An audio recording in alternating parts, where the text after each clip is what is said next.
Aujourd'hui, le sionisme est importé en France et il vise à réprimer toute parole ou toute compassion envers le peuple palestinien. Je rappelle en outre que le judaïsme n'a absolument rien à voir avec le sionisme.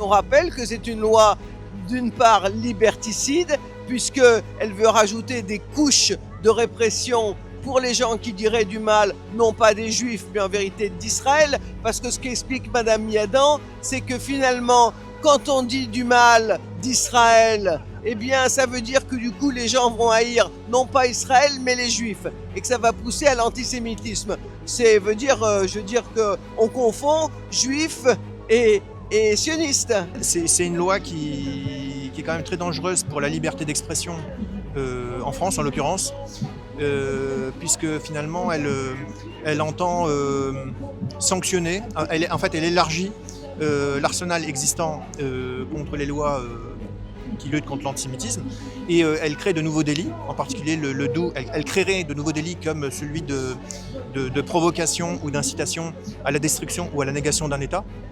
Et en fait, c'est très dangereux parce que derrière ce type de loi, en fait, c'est toute expression politique sur le sujet qui risque d'être interdite, sanctionnée, et sachant que c'est un sujet qui relève de la libre opinion de chacun. En vérité, à force de répéter comme ils le font, que d'une part Israël est intouchable, au-dessus des lois, que d'autre part tous les juifs du monde sont d'accord avec la politique israélienne. Ça amène une détestation des juifs dans le monde entier et c'est très très grave. Alors ils font mine de lutter contre l'antisémitisme, mais c'est eux qui véritablement incitent à l'antisémitisme. De cette idéologie en France mène une action contre les juifs de France, c'est-à-dire ils font monter l'antisémitisme et c'est ce qu'ils voulaient, c'est ce qu'ils veulent, porter la confusion entre le judaïsme et le sionisme. Si vous voulez, la loi Yadan, c'est jamais qu'une couche supplémentaire, parce que déjà aujourd'hui, qu'est-ce qu'on voit en France?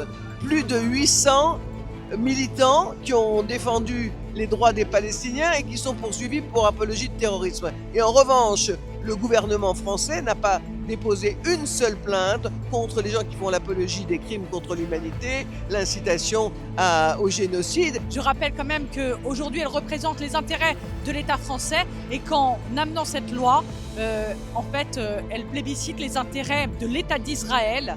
Et aujourd'hui, c'est d'une gravité sans précédent parce que nous, Français, nous avons encore le droit de critiquer la politique française d'abord et la politique des pays extérieurs sans être réprimés.